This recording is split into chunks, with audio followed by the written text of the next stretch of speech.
লক্ষ্মীপুরের রায়পুরের দক্ষিণ চরবংশী ইউনিয়নের মোল্লারহাট বাজার সংলগ্ন ইসমাইল শিকদার নামের এক প্রবাসীর বাড়িতে হামলা, ভাঙচুর ও লুটপাটের ঘটনা ঘটেছে।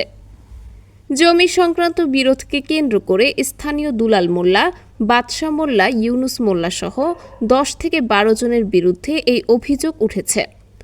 গত 12 নভেম্বর রাত আনুমানিক 8টার দিকে মোল্লারহাট সংলগ্ন শিকদার বাড়িতে এ ঘটনা ঘটে।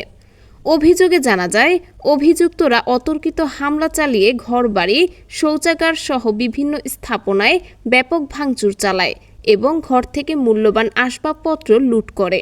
এ সময় প্রবাসীর স্ত্রী সালমা বেগম, মেয়ে সুমাইয়া ও মেয়ের জামাই আরিফ মাঝিকে বেদম মারধর করা হয়।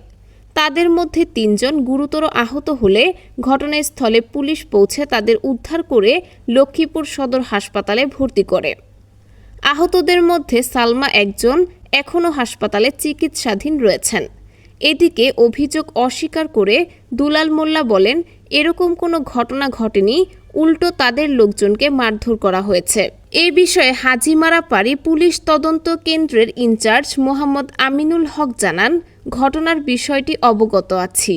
লিখিত অভিযোগ পেলে প্রয়োজনীয় আইনগত ব্যবস্থা নেওয়া হবে।